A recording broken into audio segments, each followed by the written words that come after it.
Hindi ako bratinela o spoiled brat. Ang budget ng Pilipinas ay hawak lang ng 2 tao. Ang budget ng Pilipinas ay hawak lang ng 2 tao. Hawak lang siya ni Congressman Zaldico at ni Congressman Martin Romualdez. Yan ang katotohanan. Halimbawa ko dito, medyo mahaba ito, kaya pagpasensyahan mo. Ang halimbawa ko dito, sa DepEd muna tayo. Sa Department of Education, noong taong 2023, merong 5 billion na inapprove para sa classroom construction. Nagulat ako kasi merong mga lumapit na miyembro ng House na humihingi. Hinihingi nila yung 5 billion, parte ng 5 billion na budget. Wala kasi akong experience sa ganyan. At saka ang pagkakaintindi ko, pag inapprove na yan ng Office of the President, ibibigay na yan, pagdediretso na yun sa approval at trabaho ng Department of Education sa construction ng mga classroom. Nagulat ako, may humingi. Magkano ba ang amin dyan? Magkano ba ang amin dyan? So sinabi ko, hindi pwede ito. Kasi ang mangyayari nito, hindi magagawa ng Department of Education ang trabaho namin na mag-construct ng classroom ayon sa classroom backlog at sa prioritization base sa backlog at sa classroom construction. So sinabihan ko yung isang congressman, sabihan ninyo si Martin Romualdez na hindi pwede chap-chapin ang classroom construction na 5 billion. Kaya kung makikita ninyo sa budget proposal na approved ng Office of the President, 5 billion yon. Pero nung lumabas yung GAA o yung budget approved noong 2023, naging 15 billion siya. Dahil hindi nga ako pumayag na kunin yung 5 billion, dinagdagan nila ng 10 billion yung classroom construction ng Department of Education. Yung 10 billion na yon hindi kontrolado ng Department of Education. Controlled yon ni Congressman Zaldico at Congressman Martin Romualdez. Hindi ko na kailangan ng corroborative witness dito dahil makikita niyo yon sa papel. Makikita ng taong bayan yon sa papel. NEP, 5 billion, lumabas ang budget approved, 15 billion. So may iintindihan niyo, 'di ba? Bakit pa tayo magbo-budget hearing para sa Office of the Vice President? 2 tao lang naman ang nasusunod sa budget ng bayan natin. Halimbawa, taong 2024. Kung makikita niyo, ang approved na budget ng Office of the President para sa classroom construction ay 19 billion. Noong lumabas na ang House version ng Appropriations Bill, ay naging 24 billion ito. So, approved 19 billion, paglabas sa House, naging 24 billion.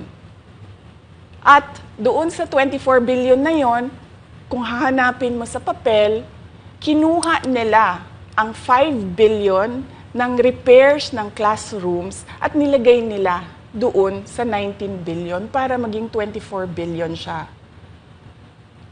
So ang naiwan sa repairs, sa kawawang mga classroom, ay 1 billion. Kaya makikita nyo, sa papel, nandyan yan. Naging 24 billion. At hindi lang yan, dahil noong 2023 ay hindi ako pumayag na hindi masunod yung DepEd na rules sa paano mag-classroom construction based on need, ang ginawa ngayong 2024, inattach nila ang listahan na kung saan gagawin ang mga classroom construction worth 17 billion. Makikita nyo yon sa papel.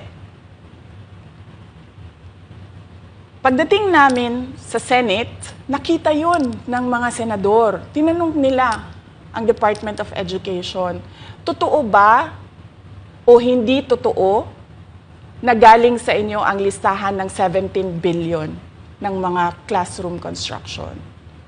So sabi namin sa mga senador, hindi totoo. Hindi namin magagawa yung trabaho namin, hindi natin masasolve ang classroom backlog, kung ganito ang nangyayari, pwede ba ninyo kaming tulungan? Yung mga senador naman, very helpful sila. Oo, tulungan namin kayo. Kaya nga, kung makikita ninyo sa interpellation ng isang senador doon sa budget hearing sa Senate, tinanong niya, diretso, galing ba sa DepEd ang listahan ng 17 billion? Galing ba sa DepEd ang listahan na inattach doon sa House version? Sinabi namin hindi. Hindi galing sa amin yan. On record yon. Makikita nyo sa mga videos, balikan nyo yung mga videos. Makikita nyo. Yes, my concern, Madam Chair, Mr. President, under the GAB, I observed that there was an increase in the budget for the construction of new classrooms from 19.6 billion to 24.6 billion. However, this is my concern, which you mentioned earlier, that the repairs and rehabilitation of classrooms was decreased from 6.5 billion to 1.5 billion. I also have information, Madam Chair, Mr. President, that 24.6 billion allocated under the GAB, but only 9.8 billion from the allocation is left to the discretion of DepEd. Kaya hindi ko na kailangan ng witness kasi makikita nyo sa papel. Tapos dumating ang BICAM, walang nangyari dahil ang nasusunod doon ay si Congressman Zaldico at si Congressman Martin Romualdez. Kaya nandun pa rin naka-attach yung 17 billion na ginawang listahan ni Co at ni Romualdez. In fact, balik lang ako konti sa'yo, ha?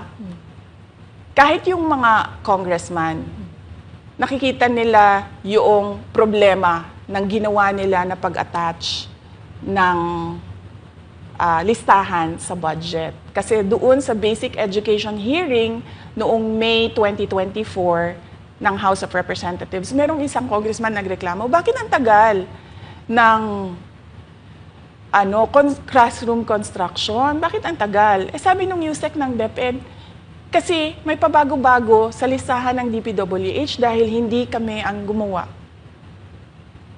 ng listahan.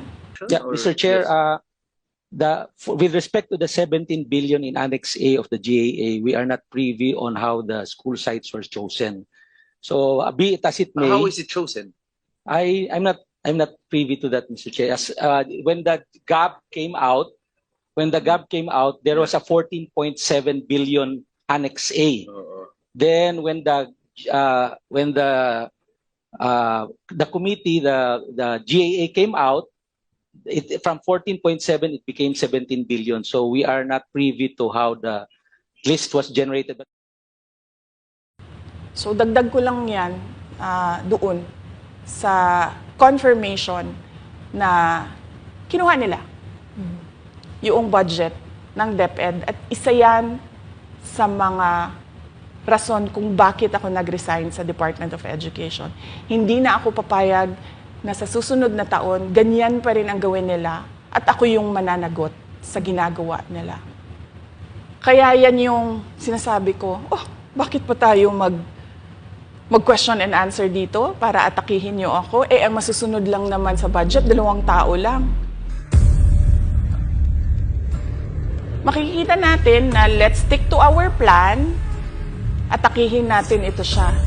Walang kinalaman sa kanyang Office of the Vice President 2025 budget proposal.